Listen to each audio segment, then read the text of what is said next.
What is popping on, people? I appreciate you being here. Hopefully you can hear me okay. I just got, like, literally 30 minutes ago, the new iMac Mini, and I had to set that up in a rush. I'm just gonna like separate my desktop and which is gonna be the iMac Mini, and then my gaming computer, which is gonna be this fancy dancy laptop. So, as you guys see, we're going to have this gal on, and she's kind of been the one that has been the hot news lately on Instagram and many other social media platforms, making some claims that are, to be fair, quite extreme in comparison to what is kind of already new or existing knowledge out there. So, we're going to go through and look at kind of what she has to say, hear her out, and talk about it. If you don't know who this is, I would love to show you, except I can't because I'm not logged into Instagram, conveniently enough, and I don't even know my password. Do you ever just forget your password for fucking everything? Because I do. But yeah, we'll kind of talk to her and pick her brain. Basically, the whole story is that people got really upset that she said bulking doesn't work, and we're going to find out why. She should be with us. I just wanted to preface a little bit. I really am hoping that you guys can leverage some questions in the audience, asking them and just kind of letting me know what you would like me to ask her. She's extremely intelligent, knows what she's talking about, and to be quite honest, knows a lot more than me when it refers to training and many of the things that happen in training. So the more technical questions you can present here, the better that I'll be able to directly answer and make sure that I can get something out in which is conducive. Let me just make sure she texted me. If not, okay, awesome. So I started this a little early just so we could get a little chat in beforehand. But I really would appreciate if you guys could ask some questions and help me out with this, just because it is a little bit of a doozy in terms of, just again, she's a very advanced individual. And I, frankly, am not that advanced at all.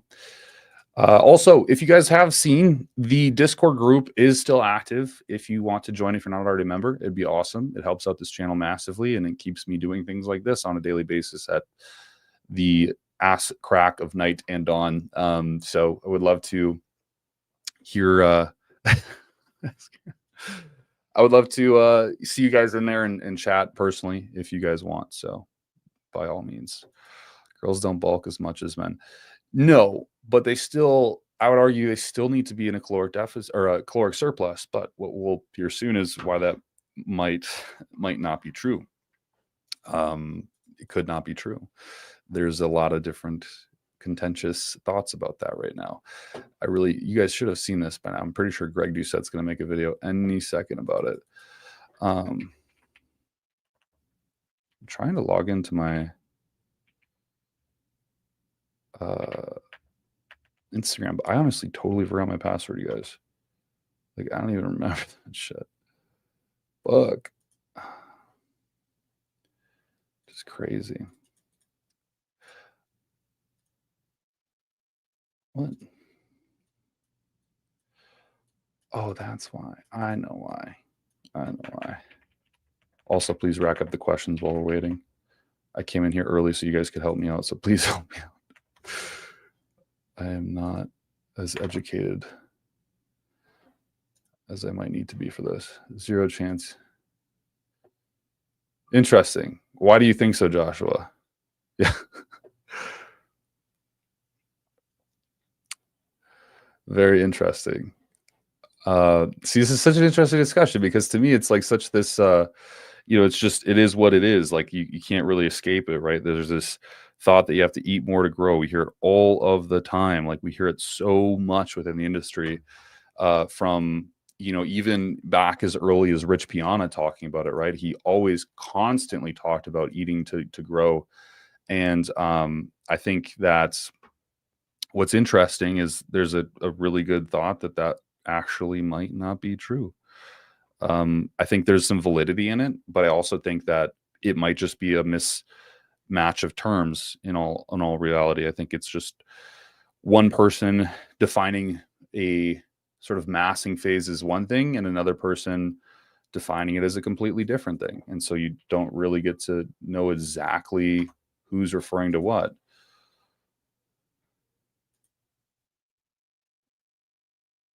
Sure, newbies, but what about, like, the argument here is that this is everybody. This is like everybody who needs to mass for whatever particular reason is going to just need a maintenance caloric intake. And you could argue, like, what is the mechanism of hypertrophy? Is it the stimuli that is directly, training? Is it the stimuli that is, like, who knows what the fuck? You know what I'm saying? Jesus Christ, I'm so sorry. This is taking forever. I'm trying to figure out how to use MacBooks now while I'm doing this live.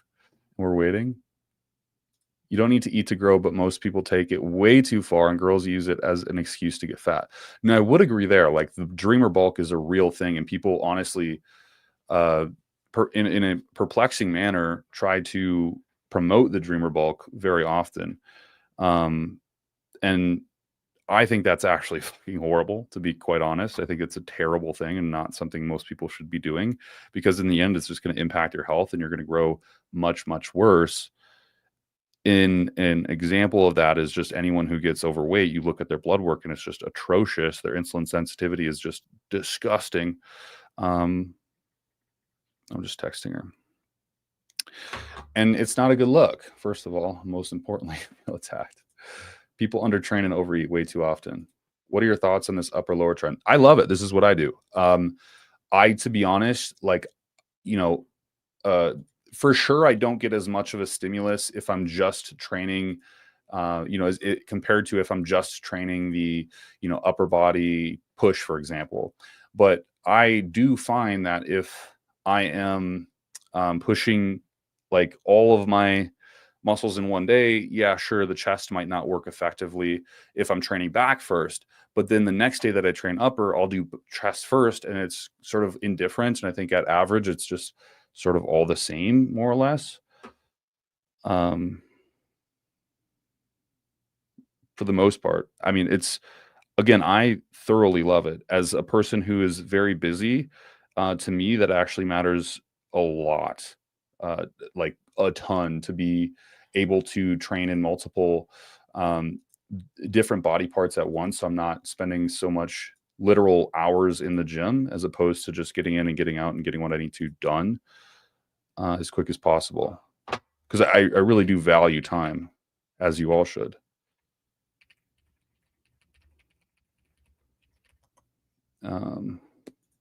She's just getting on, guys, by the way. She's just getting on.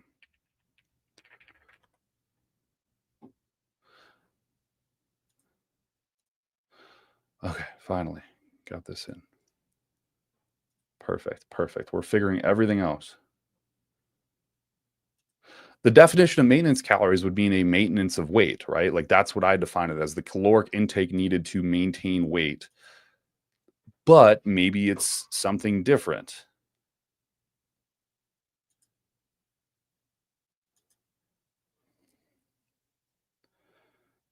Boys, I'm fucked. I can't log into my Instagram. Oh my God. I don't have the Authenticator app, or I did once, and now I don't have it. I mean, good, man. I appreciate you asking. Eating excess calories doesn't grow muscle. If it does, then explain the mechanism. Your maintenance calories increase as you grow muscle. This isn't bulking. Sure, but in overfeeding studies, like in especially, well, we have the lady here herself, so I'll let her explain.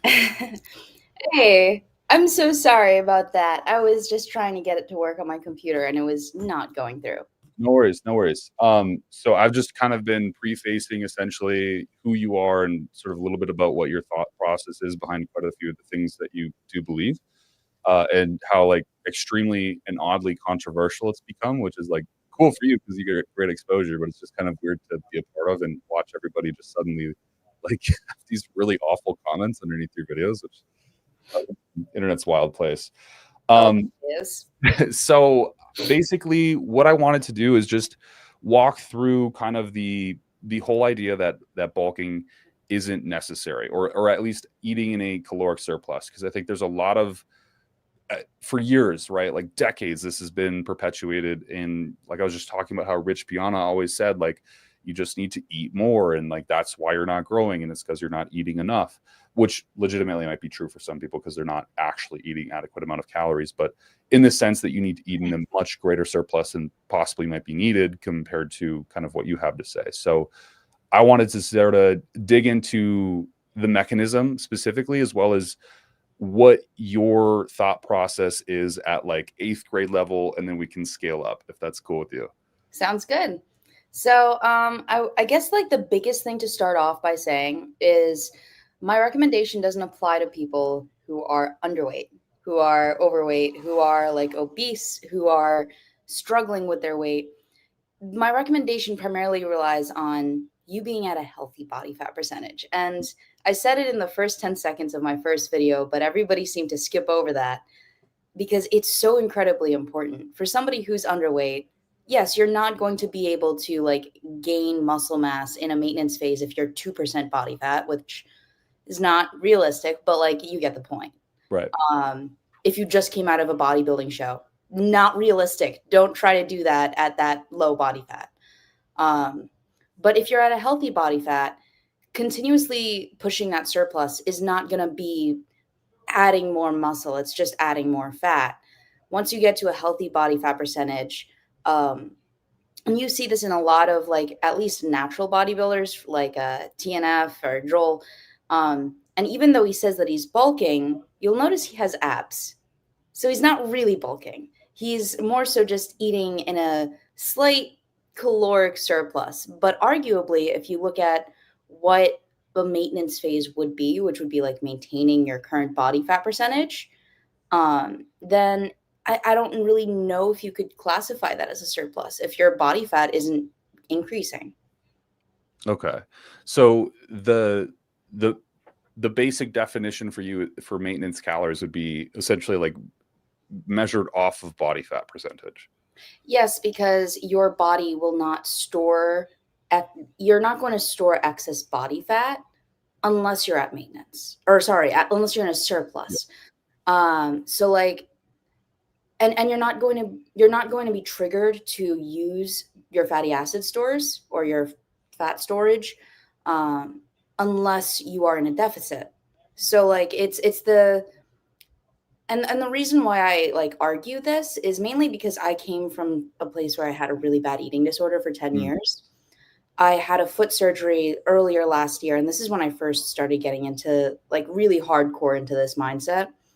And I was just lifting. I couldn't do any cardio because I had a foot surgery. And my weight was staying exactly the same, but I was slowly getting extremely lean. And it was getting to the point where you could see like cross veins all over my bicep. And my boyfriend Jackson pointed out to me, he goes, "You're not losing weight. You're just losing body fat and gaining muscle. It's occurring so slowly because you're in such a slight deficit, but you should really stop. You should eat more food." And I was in this like mindset of like, I'm not losing weight, so I'm in maintenance phase. So I kept getting slower and slower, more lean. And it was getting really bad for my mental health. And when I realized that I was in a deficit and I was just losing body fat, it was a lot easier for me to just kind of like come to the conclusion, hey, you can eat that extra apple and be okay. Yeah, absolutely. So great job, by the way. I think that's such a huge thing and underspoken of. There's a lot of eating disorders within this industry, as you know. So it's pretty serious. It's a fucking huge topic, to be honest. So there's a lot of contention around the idea that people feel like you need to eat to grow. And I think there's a big association with scale weight and the actual accrual of lean tissue. In your mind, so one of the things that like I base progress off of in clients is, so like I'll compare average weight from one week to the next week and then a percentage gain or loss. And I kind of base progression off of that rate of gain or loss. Obviously, much other things go into that, like body composition and actual weight statically. But would you say that that proxy is therefore invalid in a sense if your goal is to gain? Because realistically, I mean, we're not gaining pounds of lean mass per month. Even if you're using androgens, that's just not feasible. So is that even a proxy worth measuring? I would say that like It's a little bit difficult. So when it comes to people who are on androgens, it's going to be a much quicker process. However, on the baseline understanding of how we know muscle growth works, if it's possible to get leaner while maintaining a similar, relatively similar body weight, and you'll notice this in people who are in a deficit and lifting, that they lose weight slower. And Mm, maybe you'll have the client that goes, why am I not losing weight, but I'm getting lean? yeah. And I feel like, or even if the client is just getting like stronger, even though they are losing weight at the same time, like it just doesn't make sense to them. It's it goes to show that muscle growth is possible in a deficit, and if it is, then by proxy, a surplus would not be necessary. Mm. So then here's the other point that is also really conflicting is when pharmaceuticals come into play, it could maybe skew that. And I actually wanted to pick your brain on this because I really do agree with you that you're right. Like, I think the definition of maintenance and surplus is what really confuses people, but especially when the reality of the matter is like a good, I would almost say the majority of people are using some form of peptide or steroid in the current day and age within fitness. Do you think these rules would still similarly apply to those similar environments where you're having like excess nitrogen retention and plausibly more ability to store glycogen, etc.? So I have a few theories about like how androgens at least are going to be contributing to that extra muscle mass. Specifically when it comes to like that excess nitrogen retention, the excess like actual tissue. Um, People who are on steroids, people who are taking peptides or whatnot, injecting peptides, they're going to recover significantly faster. And I'm not sure how deep you've got into any of the content that I've like kind of put out there, but the primary model of muscle growth as we know it right now is that there's muscle regeneration and muscle hypertrophy, and there's a fine balance between the two. Now, let's say you could jack up the muscle regeneration part so that way you're regenerating muscle like that. You're not going to be experiencing as much damage from training session to training session. So those muscle fibers are regenerating just like that. Now, you also have the hypertrophy, which is going at a slow rate, but it's still coming up with you. So you've got regeneration, so new muscle fibers being developed. Um, and these muscle fibers, even though they're replacing the old ones, they're still taking up space. So you're not having as much lost muscle fiber as you are on gear. So Mm. I would say that if you're on gear, the laws that we know by, like you could still gain muscle on gear in a deficit. So in the same It's way, it's just an increased rate of recovery, and if okay. that makes sense. Yeah. Yeah. So I'm just gonna pull up some questions people are asking, and we'll see if they're like legitimate or not. So George asked, what does she think of the studies showing that a moderate surplus showed less muscle gain than a higher surplus? What could the mechanism of action be there? It's basically saying that more surplus is more muscle, no question mark. This is the tough part with these kind of Q&As. We don't know the study you're referring to, so if you could like drop the ID to that study so we could look it up. But anyways, if maybe you're familiar. I may have actually seen this study. So whenever I do my research, I do my absolute best that I look at both sides of the story. So when I do a search, I never look up, does this not cause this, or does this cause this? I just look up the blanket term. So like caloric surplus muscle growth or something like that. So that way I'm not being biased in my search. I've came across a few studies that have said that. The issue that I find with most of these studies are in the methods. On one point, they don't have like a full, it's not like they're taking people and putting them in a metabolic research ward. And even though I'm not necessarily super deep into human research, I am currently volunteering in a lab that does do human research. And this seems to be a really big limitation to our studies, is that it's so difficult to control for a person's diet because you can't ethically do that. You can't just lock them away and have them eating the same thing every day. So I wish you you like side note, terrible. I'm morally corrupt as fuck, just to let you know. I wish you still could, even if we could like donate a couple prisoners who have like life sentences and just like feed them keto or feed them whatever specific dietary intake. That'd be awesome. Anyways, sorry, continue. I You don't if I have to agree. That's a fucked up I statement. wasn't in university, if I wasn't in a university, I might agree. Yeah. But let's just keep that on the down low. But on the other side of things, yeah. So it's first of all very difficult to control for diet. So we don't know if they're actually in a moderate surplus or if they're just eating at like maybe a really big surplus. So we don't know what it is there first. Second, methods to measure body fat percentage aren't always super accurate.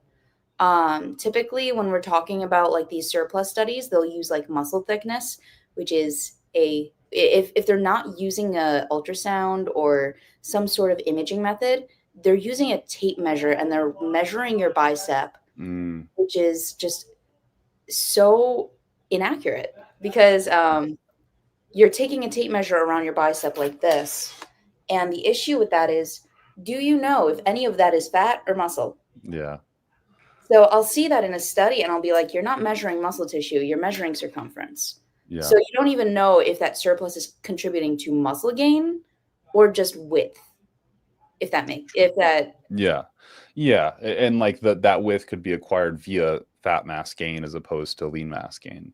and then oh yeah, and one more thing, which I almost forgot, it's almost one of the most important parts. Typically these studies are conducted on untrained individuals, which is massive. I Yeah. mean, untrained individuals, they'll put mass on with anything.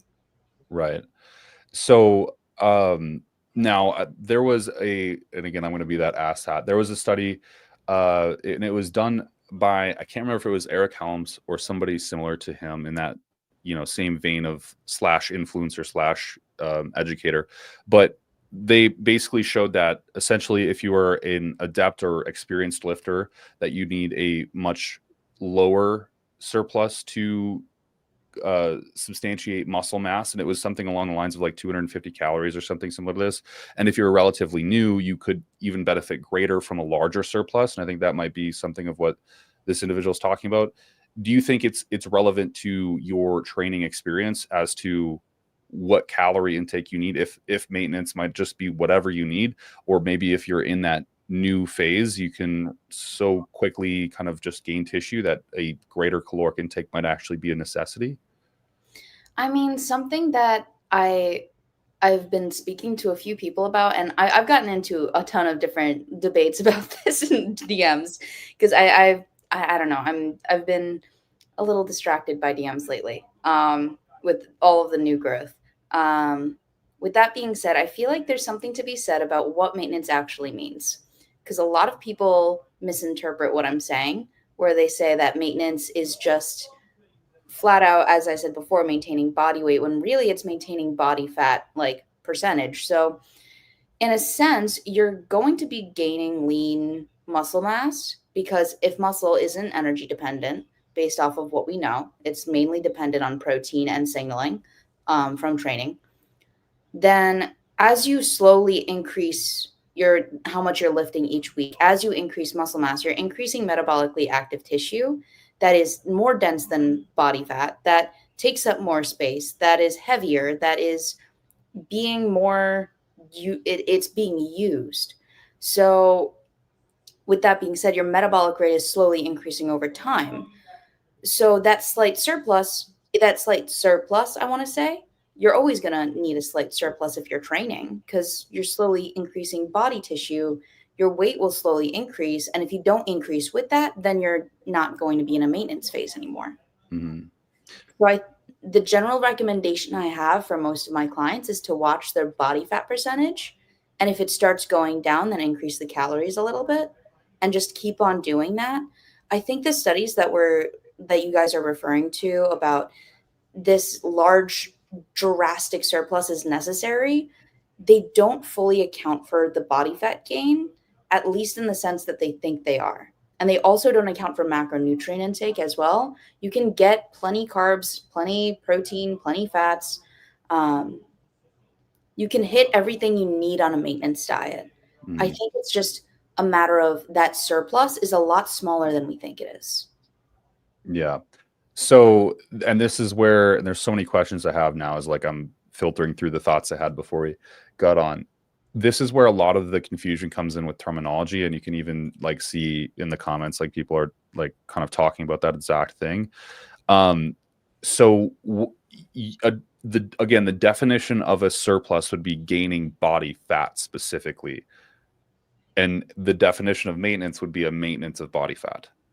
Yeah, because if it's possible to gain muscle in a deficit, then by definition, you cannot say that muscle mass gain is dependent on a bulk, if that makes sense. Mm-hmm. Because if we're going by that terminology, that muscle mass gain is dependent on a bulk, then we wouldn't be able to do that in a deficit, which is by definition the opposite of a bulk. So it is very, it can be pedantic, but once you kind of wrap your head around it, it's a lot easier to understand how muscle growth works, in the sense that even if you are losing weight, you can still keep muscle mass, you can still keep gaining a little bit. It's just going to be to a slower extent. Yeah. So this individual claims right now that the definition you have is your own definition. And I don't, what's interesting with research is like so many people cite other people for definitions that there's like, just like muscular failure being one of those things where there's like 6 different examples of muscular failure. And like, what really is it when you're talking about different studies? So he's claiming that your definition isn't necessarily accurate. His definition is maintenance of calories of the amount of energy your body needs to function and move around and maintain your current weight. They're also known as total daily energy expenditure. Mm-hmm. Contrasting your definition, how would you kind of state that? It doesn't contrast my definition. So I hate to be the person to go like, actually, but maintenance. So that definition, maintenance calories are the amount of energy your body needs to function and move around. Is that correct? Now let's say we throw in something like training, which burns energy, which stimulates muscle protein synthesis, as we know. And if you give your body if you give your body protein, your body will create muscle. So you're adding tissue to yourself. Now, as you slowly add that tissue via training, via protein, then the amount of calories that you need to maintain your weight increases. So there isn't really a confliction there, because it's just the amount of calories you need to maintain your current weight as you increase via protein signaling. And just to further drive this home, if this method of like eating at maintenance was not eating at maintenance, then why do people maintain the same body fat percentage?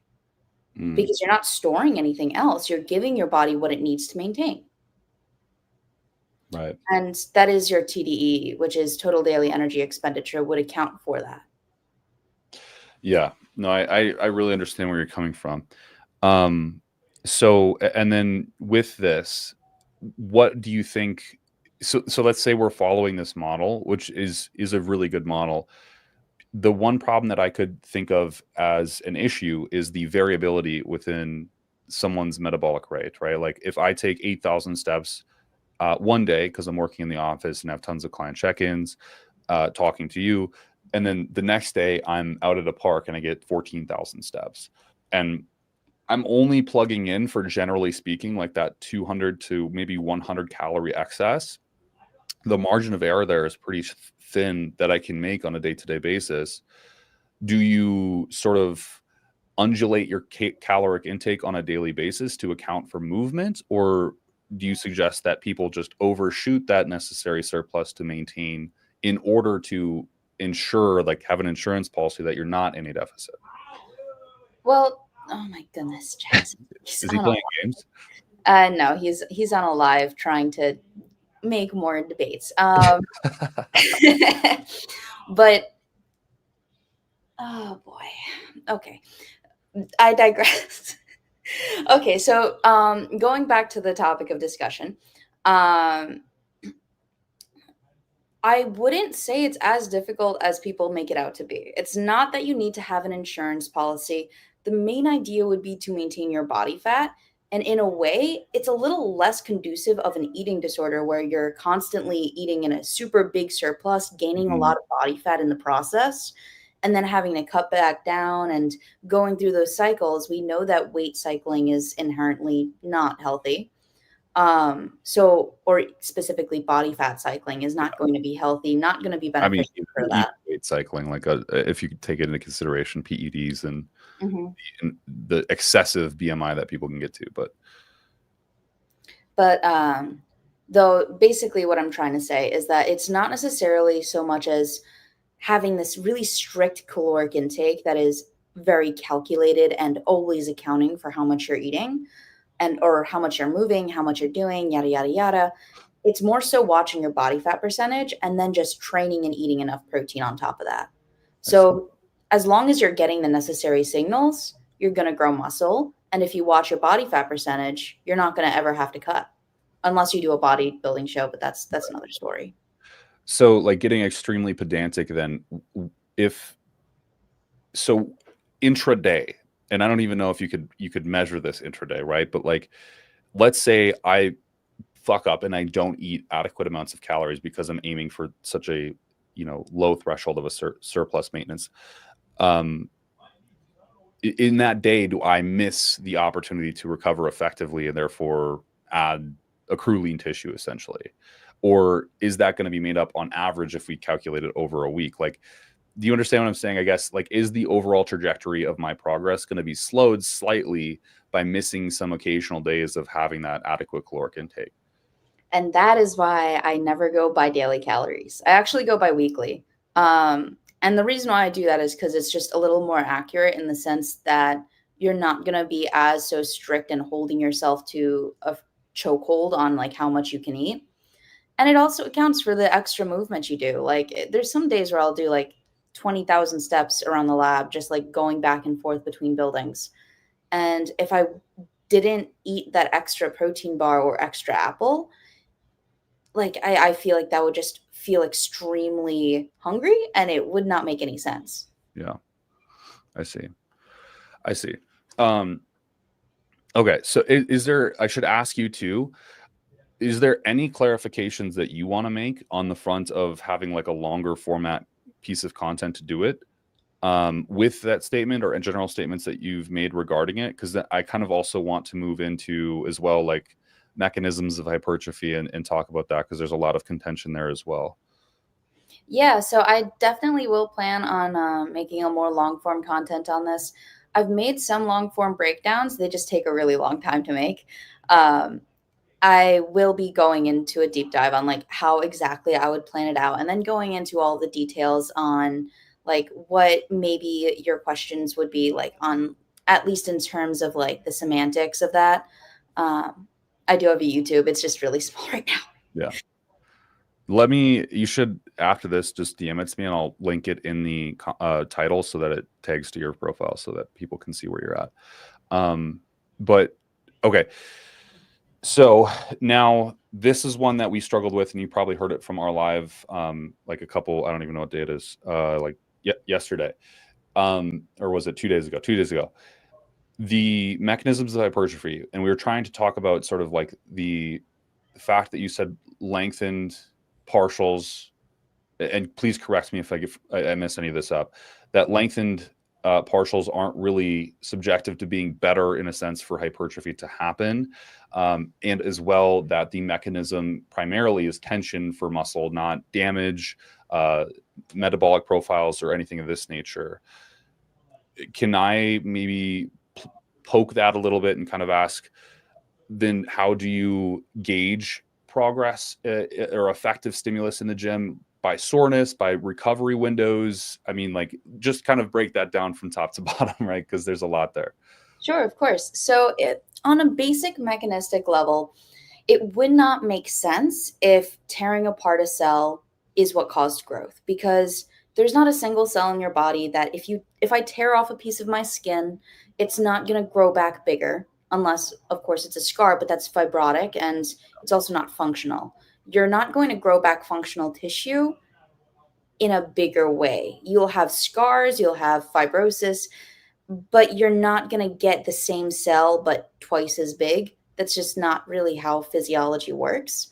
Um, how we understand muscle growth is it's about getting more contractile proteins, because that's what's doing the heavy lifting. That's literally what's doing the heavy lifting.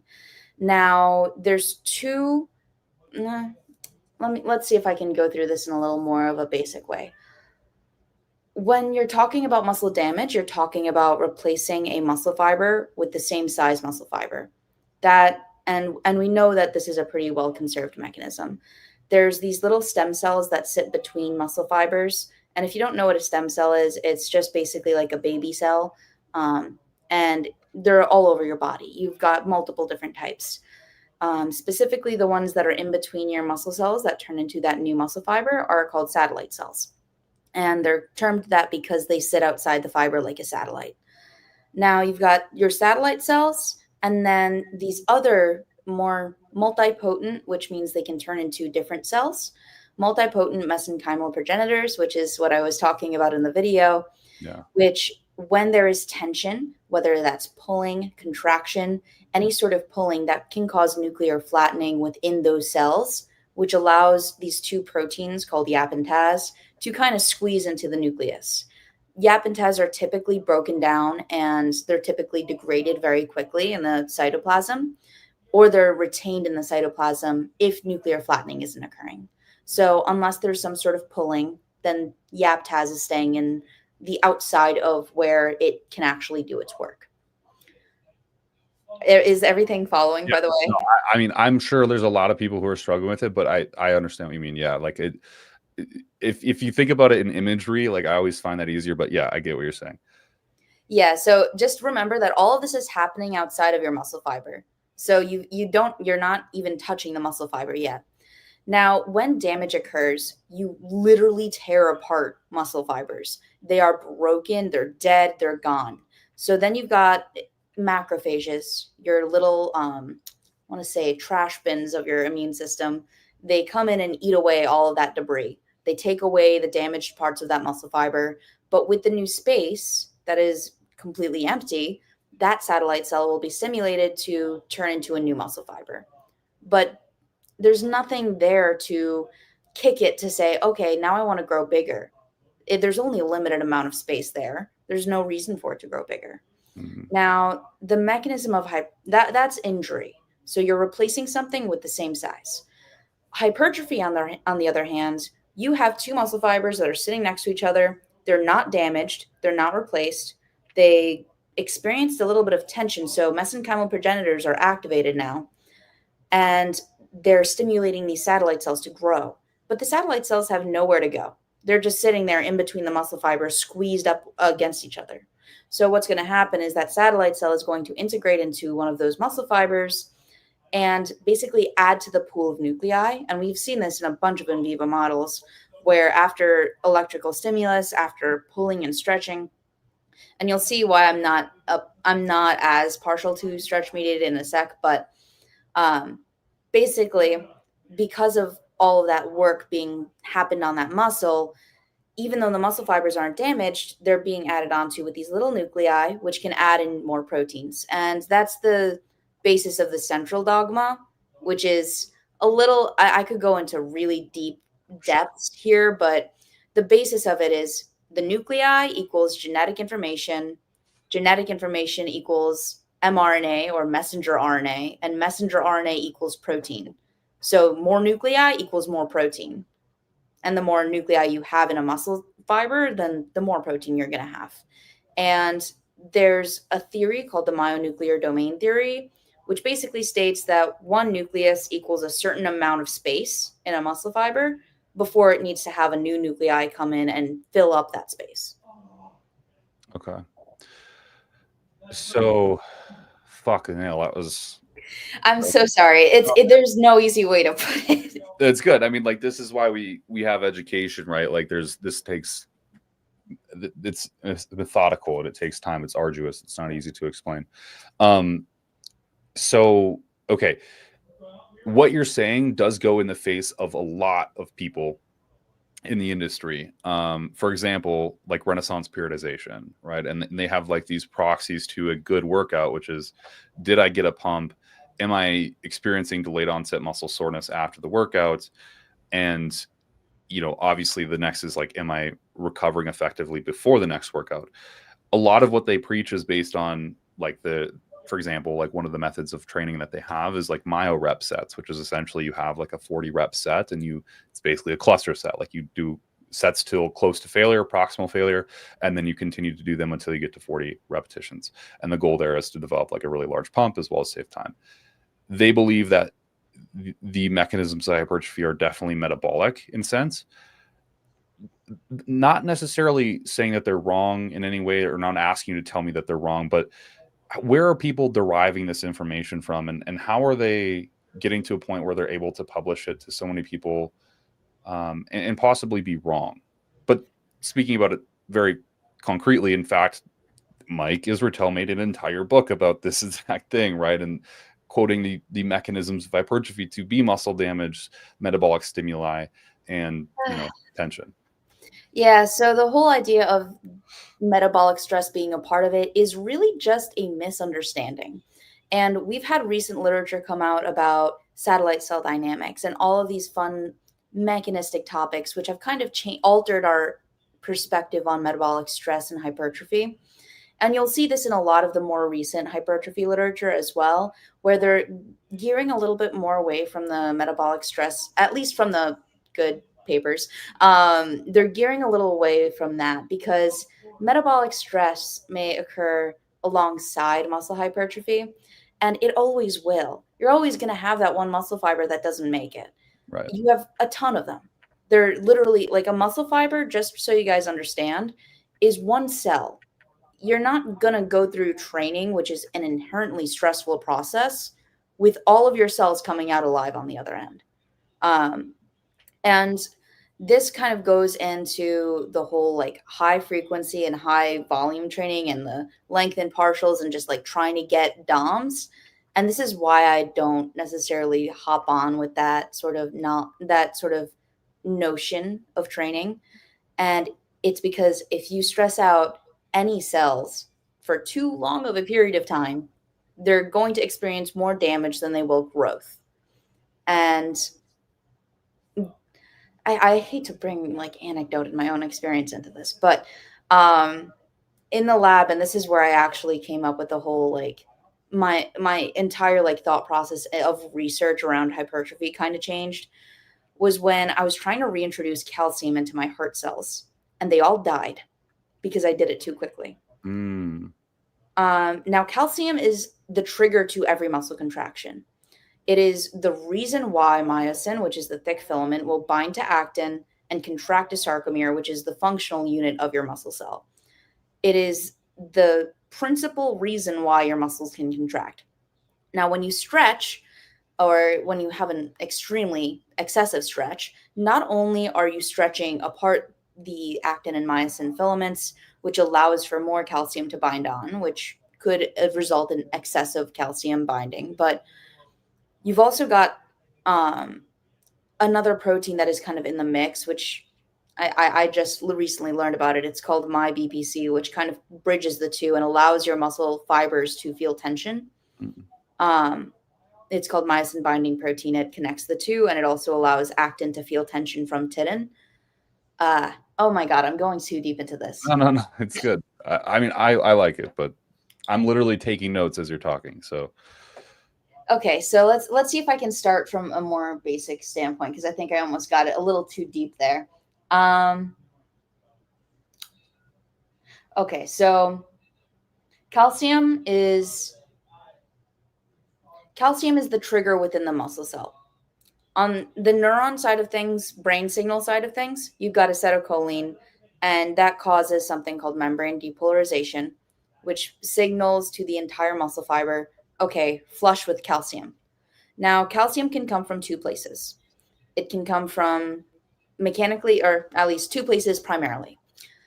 Mechanically activated calcium channels, which are literally pulled apart to be activated. So when the membrane stretches, they're open. You also have your sarcoplasmic reticulum, which is this network of calcium basically that sits around your muscle fiber.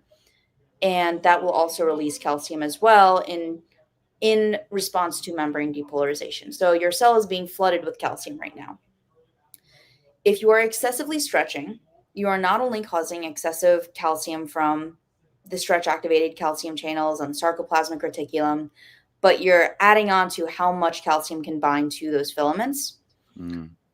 And then also breaking some key, you could potentially break some key components within the actual sarcomere, but I won't get too deep into that. But basically, the idea is that emphasizing one part of that movement that is known to cause quite a bit of damage, and that's what soreness is. It's more inflammation, more damage, and more damage is not always better. And it gets to a point where, are you going to be able to recover efficiently? Are you going to be able to get to that? You'll be able to recover, but it'll be slower, if that makes sense. I'm trying to make it make sense. No, it does. So essentially, in the simplest of terms, the inflammation directly caused by excess calcium essentially is going to damage tissue greater than it might actually need to be, or maybe it doesn't need to be at all. That's pretty close to it. So I guess the only change that I would say is like the inflammation just it's a proxy of damage, because that's what macrophages do. They're called inflammatory macrophages, and they eat away at all of the dead cells. So that's kind of like that's a byproduct of it. It just kind of goes to show that it is being damaged, and damage will always occur. It's like you want to mitigate the amount of damage, because if you want to add more satellite cells to your existing muscle fibers, you want a muscle fiber to add to. You don't want to just have a bunch of dead muscle fibers being replaced. I see. And it also can go to show why marathon runners aren't jacked. Yeah, no, it's a very good point. So in that, then, how do you create tension? And I think this is kind of going to lead into like a volume and sort of style of training debate, but how do you create tension without excessive damage or mitigate damage to an excessive degree whilst creating adequate tension? Because my theory, right, or not theory, like my interpretation is that I can bench 3 plates like for 9 reps, and if I do 3 plates with a 25, that's more tension, but I also feel like more soreness within my chest the following day, sometimes excessively so that 3 days later I still have soreness in my chest from lifting a higher load. Essentially, what is the correct balance? So it's a mixture between I say moderate to low loads, as in like not doing a 1 rep max, but also not doing 50 plus reps. And I was actually speaking with, there's another PhD who was in my DMs not too long ago, and we were discussing mechanisms of hypertrophy. And a lot of people really hype up and like really dog down on the whole entire idea of like stretch mediated hypertrophy and all of that, and like really high volume.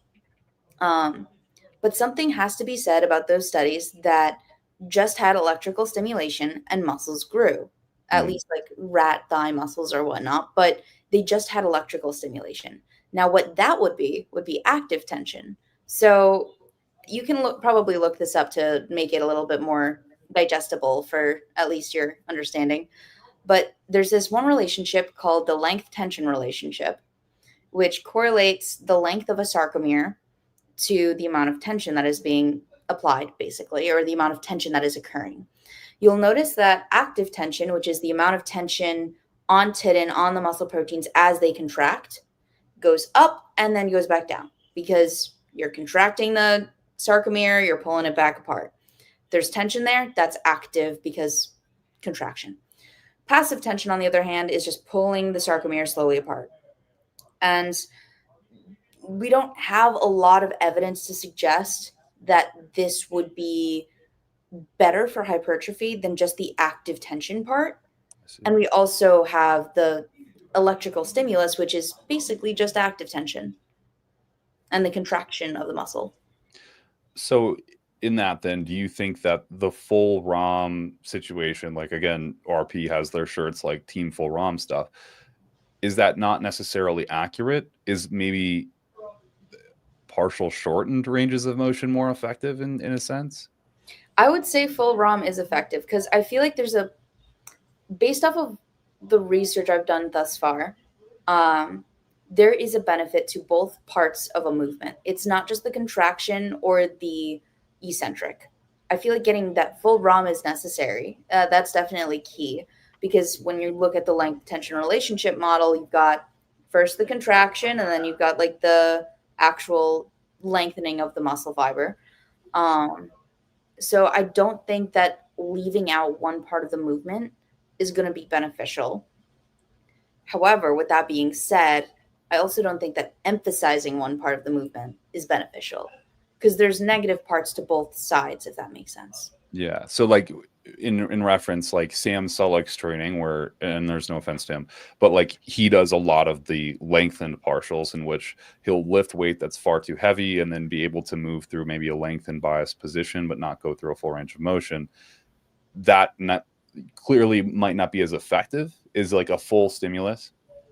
Yeah, so that's kind of what I was going into a little bit when I got a little too deep there. So, in addition to actin and myosin, your thick and thin filaments, which allow your muscle to contract, you got these little bridges that are on the inside of the sarcomere that connect the two and allow actin to feel the tension from titin because actin doesn't connect to titin. That is the connective protein that basically signals the stretch mediated hypertrophy that everybody is hyping up. Mm-hmm. When you stretch muscle really forcibly, you can break that MyBPC bridge filament, which could potentially cause some excess stress and could result in that muscle fiber not being able to sense like the actual stimulus as well. So I feel like you probably don't want to emphasize a really damaging part of the movement is what I'm Sure. trying to say. Yeah. And Yeah. it's not to say that you can't do lengthened partials. I think that they have benefit in some untrained lifters who've never gone to failure and need to feel what failure feels like. But I don't think that doing exorcism curls is the way to build muscle. Yeah. So I have so many damn questions. I'm sorry, and I won't take very much longer of your time. So in that, then I'm a bit confused. What's the and I might already know the answer, but like when we're talking about total sets or total a sets rep range, when we think about low reps, it's obviously going to be higher load, creating more tension, but inherently also possibly creating more damage. When we think about higher repetition ranges, definitely, evening out the amount of tension, but at the same time causing a lot more metabolic damage or inflammation, which could also be inherently bad for hypertrophic results. What's the correct answer there? And what's your, and it doesn't necessarily have to be founded in science, but based on the, data you've collected and like your data set in your mind, what is the correct answer for maybe minimal effective volume / best kind of gym etiquette with repetition ranges? There was a fantastic dose response meta regression that was conducted a few years ago, or not a few years ago, actually. It was like 1 year ago. Yeah, 1 year ago. Zach D. Robinson, I want to say et al. 2023. It's on Springer Link. It's the red study, basically. It's a dose response to hypertrophy. Fantastic study. I'm not sure if I'm citing the right one right now because I'm going off my head. Sure. But in the actual study, the design was fantastic, and they found that people who trained closer to failure, 1 to 0 RIR, so basically 1 rep into reserve, 1 rep before failure or to failure, was the best for hypertrophy. And it was this, and the average rep range for all of the studies that they had was, I believe it was between 10 and 12 with 4 to 10 sets per muscle group per week. So, and people can correct me if I'm wrong on the rep range because I don't have it completely memorized off the top of my head. But that's, I would say, the average rep range for that study combined with the reps in reserve, failure, closer to failure sort of thing. I feel like that's the best way to train is going close to or at failure no extra fluff, no extra bells and whistles, and then like 4 to 10 sets per week. Okay. So you think somewhere around that 10-ish to, and I know this is a very general statement, but 10-ish to 15-ish repetitions, as long as that's within proximal failure. You said 10 to 15 sets per week? It's 4 to 10 sets per muscle group per week, and then Okay. I believe Wow. it was like around 10 to 12 reps, or it was either 10 to 12 or 10 to 15. But Okay. I'm not memorizing the exact rep Sure. range. I memorized the sets though. Sure. So, so then with that, let's say someone, which is also very hard, measuring progress, but someone's not responding in a favorable manner. Maybe they want to specifically isolate their arms, biceps, triceps, etc. Do they, let's say they're just under responding, increase, let's say they're at that 4 sets per week. Do they increase up to 10 sets per week with their arms to garner further stimulus? Or is that just neutral? So I would say it's a combination of both. If they are training 4 sets per week and they're not experiencing growth, then yes, I would probably increase the volume because you're at the lower you're on the lower set range there. So like if you're only doing 4 sets per week and you're not seeing growth, maybe increase it to 5 or 6. But on top of that, I would say try to move your bicep curls or your whatever part of your arm that you want to train, move that to the front of your workout because that's when you're feeling the most energetic and the most like you have the most glycogen stores in that part of your arm. And especially if you have like an upper body day or a lower body day sort of split, then you want all of your energy to go towards that movement. Because remember, when you do like a press, it's not isolating just your chest. Your biceps will have a little bit of like work being done there. So you're going through like energy and you're going through the motion of like that muscle kind of being active, but it's not fully active. So if you're doing your bicep curls and you want to grow big biceps and you're doing them last, they're not going to grow that big. Like Sure. it's you're doing it after you already kind of worked them. It's Right. just to a very significantly lesser extent. Sure. Um, sure. That makes a lot of sense. So, and then in that too, how would you, where would you, trying to balance with the idea that we don't want to cause excessive damage, where would you place frequency in this equation? Is it better to plausibly do something where you're doing 2 sets, maybe 3 times a week on different days, to equate to a greater degree of sets, or is it better to get all the stimuli out in one day? I guess the question is tension, like dose specific per day, or is again it like way less granular than I'm making it seem? So for really untrained individuals, training 3 times per week has been found to stimulate sufficient muscle growth. So literally doing like a full body split 3 times per week has been found to be enough. If you really like training, go for more. I mean, I don't think that there's a super harsh line. Like I know I'm gonna get a lot of flack from some people I won't name, but I I don't think that split and frequency are as important as people make them out to be. I feel like it's more so it depends on your schedule. If you can't train a certain day, you Yeah, probably shouldn't be training that certain day and like trying to squeeze it in at 12 a.m. in the morning. I see.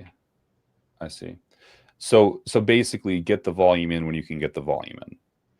Yeah, get the volume in when you can get the volume in. Ideally, don't do it right in line with each other. Like if you have all 3 days right back to back, that's probably not smart. So you Okay. do want to have some recovery in there. So I guess I said it a little oversimplified, but the idea would be you can train with whatever split you want, so long as you have like maybe a day or two in between each muscle group. I see. So possibly like, the whole idea of so much architecture being surrounded around a program isn't necessarily necessary. I would say like I would or I would say maybe keep it to like one split just to keep consistency.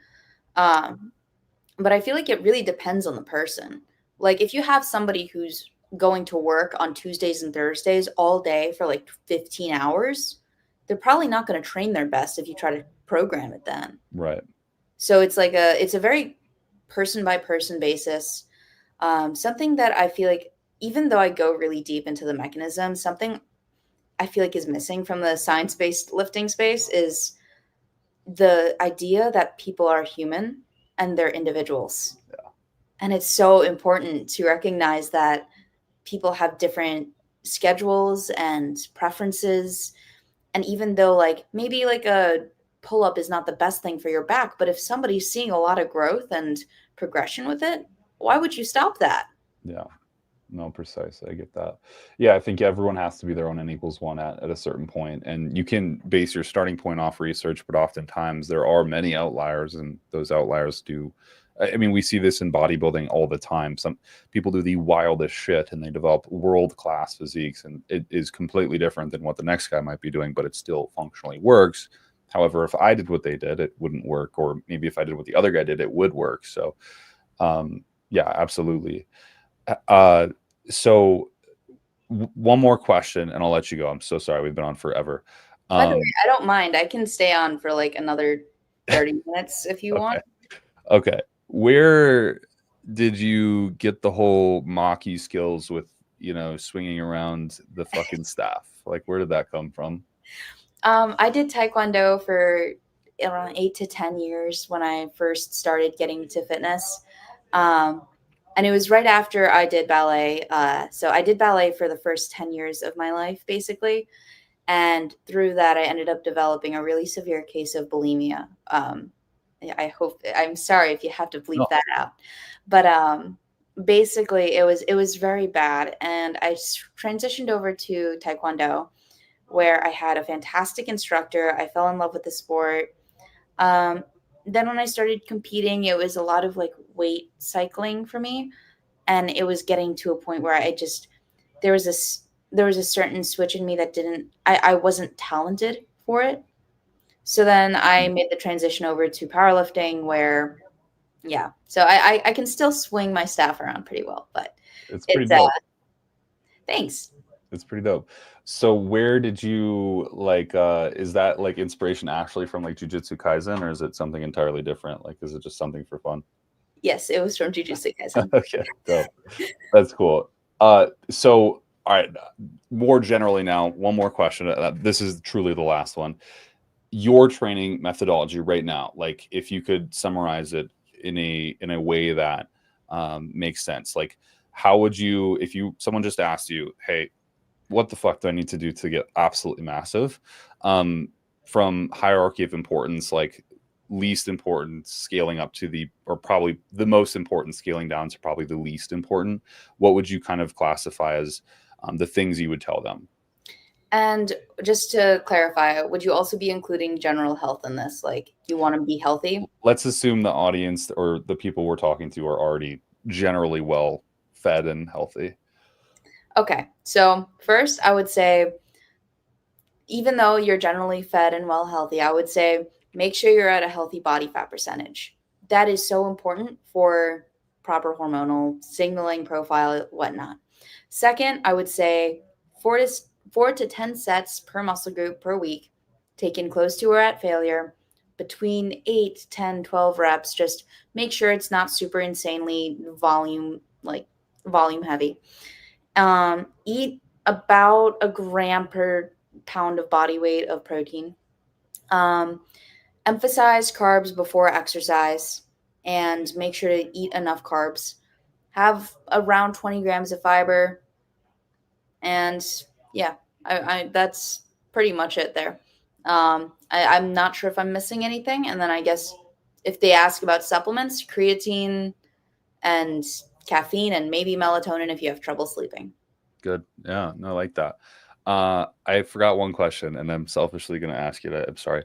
Go ahead. So bringing it back to training, someone brought the mind muscle connection up, which is also kind of why I wanted to talk about this, but the pump, is the pump theoretically like not a good proxy to a good training session? So I don't think that, I feel like it's a lot of just like the pump is going to be there. I will say that supplements that do improve your quote unquote pump, like citrulline, they actually potentially might have some decent benefits for performance, specifically performance. Mainly because it has citrulline has been found to play a role with glucose handling, so your ability to actually use energy, which is incredibly important for skeletal muscle, which a lot of your type 2 muscle fibers are sugar sponges and they love glucose, so it's a big thing for them. Yeah. But yeah, I don't think the pump necessarily is as important as people think, but the mind muscle connection, I feel like that has some relevance. It's important that you actually feel what's going on, in my personal opinion. Maybe it's not backed by science, but I know that for a muscle contraction to start, you need a brain signal. If that brain signal is just not there, or you're not putting any effort into it, then you're going to stop early and you're not going to go completely to failure. So that's my take on it. If you're not if you're not putting your all into a set, you're not going to grow from that, because you're not going to take it to failure. You're going to stop like halfway through, which is why I think some of those untrained lengthened partial studies actually worked, is because untrained participants were never training before. And they were told to basically take a set until they could only do lengthened partials. And I feel like that could potentially have like benefit, but Yeah. Cool. Fuck, man. I got so into this, I got sweaty. So thanks for that. That was awesome. I feel drained almost. I will say, if there's one thing that you could take away from any sort of science-based stuff, is that even though like the physiological mechanisms are going to be there and you're not going to change who you are as a human, your life will also play a role in it too. And that's a pretty big takeaway, is like, don't alter everything in your life to train like some sort of science-based way. Yeah. I like that. So what you're telling me is I can like do the Dreamer bulk, eat McDonald's, and just do it because that's the way I want to do it. I guess that's probably why I brought in like the whole like physiology thing. Like physiology is pretty conserved. We're not that different. Yeah. Okay. That last fucking question, I promise. This is the last one. Insulin mediation, like jack-stap pathway and these types of things. In a caloric surplus, you would consider there to be more generally carbohydrates, therefore more circulating insulin. Wouldn't this theoretically mean like more hypertrophy? Nope, because there is a limit to how much glycogen we can actually store. So in any given muscle tissue, glycogen only makes up around 1 to 2% of that tissue. Now, combined with the fact that, or not the fact, but combined with the insulin, the metabolic insulin signaling pathway, which I absolutely love, insulin has a range of effects, including increased fatty acid synthesis and oxidation, which can result in basically that insulin metabolic pathway transitioning to the mitogenic pathway. Based off of that alone, that would imply that there is a limited amount of glucose that can be taken in via insulin, which would make sense because too much of anything is toxic. So dose makes the poison, but also your body isn't going to take in a crap ton of glucose that you have from that surplus, which is why it gets stored as body fat. I see. So bodybuilders using exogenous insulin with high carbohydrate meals, which are also likely, putting them into a great deal of a surplus, especially on like high calorie days. Like that's a typical thing bodybuilders do, where they use like 50 to 100 units of Lantus or Humalog, both in between meals and in between the workout, and eating, 1,000 grams or more of carbohydrates per day. That's sort of, in a way, senseless and also probably damaging. Yeah, so if that 1,000 grams of carbohydrates is more than what your body needs to maintain its current body fat percentage, then you're just storing the extra carbohydrates, as fat, but also with the extra insulin there, you're potentially shoveling basically more fatty acids into your muscle, which is one of the primary drivers of insulin resistance. So unless you need to take insulin, please don't take insulin. Okay. So that's like the best advice I could give somebody. Yeah. So even like and I know it's like very complex, but even in a sense of like the molecular pathway of like jack stat causing mTOR to upregulate, like that mediation with the presence of insulin, you don't think a surplus of insulin would help with more hypertrophy or mTOR activation at least? So insulin signals to mTOR via AKT, which Yeah. basically means that it's through the metabolic pathway, not JAK-STAT. Yeah. And because of that, if insulin is biased towards the mitogenic pathway, now you're increasing inflammation.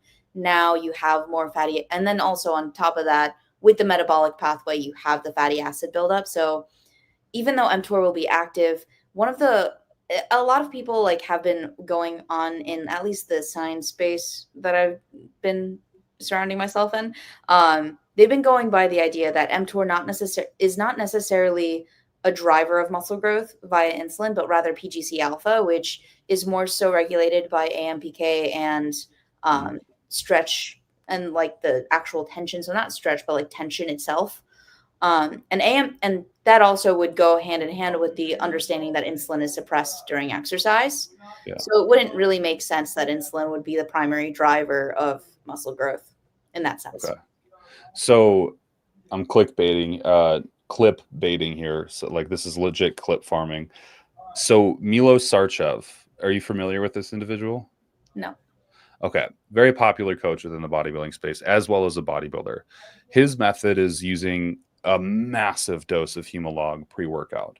And then in the workout, you would take something upwards of 200 to somewhere around 150 to 200 grams of carbohydrates with a surplus of amino acids of all different kinds, essential amino acids, taurine, glutamine.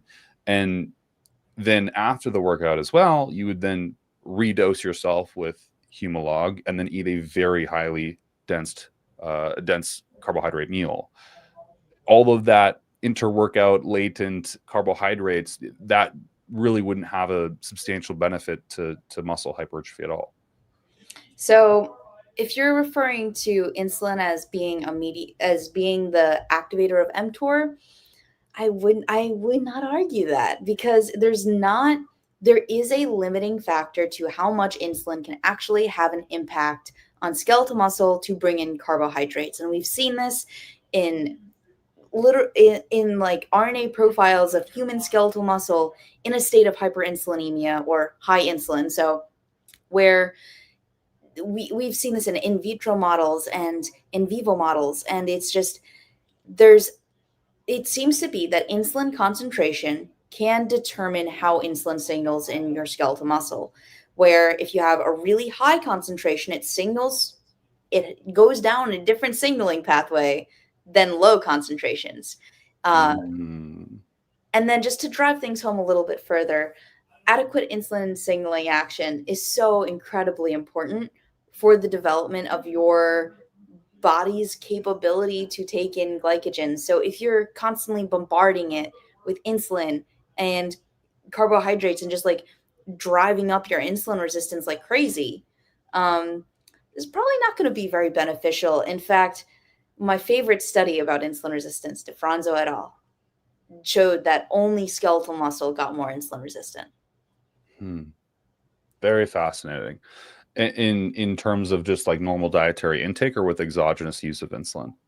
So this was comparing healthy individuals to non-insulin dependent diabetes mellitus or non-insulin dependent diabetics, basically. So insulin resistant individuals. And they compared glucose uptake or insulin mediated glucose uptake in various tissues. And the graph is absolutely astounding where you have the brain, you've got the splenic, and you've got muscle in the middle. Muscle was the only thing that changed. So driving up insulin resistance in skeletal muscle is probably one of the most deleterious things you can do for whole body insulin resistance and your training, because glycogen is so important for type 2 muscle fibers. Yeah. Wow. That was good. That was really good. I legit am sweating. Like I'm like really focused. So, well, thank you so much for your time. Like, honestly, this was great. I learned a lot. I hope everyone else did too. I think this is going to probably generate a bajillion more questions. But hopefully, if anything, it gains you a little bit more traction on YouTube as well as Instagram as well. But where can people find you if they are interested? I put your Instagram because people were asking a couple times in the chat, but where can people find you? So you can find me at Scientific Snitch on Instagram, and I'm pretty sure at Scientific Snitch on YouTube. I will double check that. But at least over on Instagram, I do try to go in a little bit more in depth on some of the graphs that I have. And then on YouTube, I have 2 videos in particular that I would recommend people watch after this. There's one that I discuss about insulin resistance and how it occurs, and another on biomechanics, so you can better understand how your body actually moves. Hell yeah. Awesome. Cool. Well, thank you for your time tonight. I know it's like relatively late there, isn't it? It's like 10 or something, 10:30.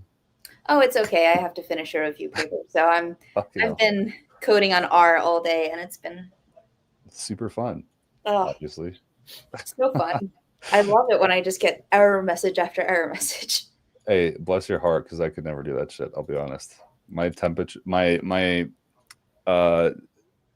temperament is quite low for things of that nature. So I struggle with Excel documents. So it's good that you're able to do all that. I appreciate it. It's you'll know if anybody is in academia in the chat, you probably understand is you don't get a lot of people complimenting you in academia. So it's very nice being on socials too. Yeah, I bet. Cool. Well, I appreciate your time. If you ever want to reach out again or do this again, or maybe I'll reach out to you, just let me know. And I hope this clears up a lot for some people. Yeah, so. I'm happy to come on here, and it was really great talking with you. And again, like if anybody has any questions, the more questions, the better. Always stay curious. Hell yeah. Awesome. Cool. Thank you so much. All right. Have a good day.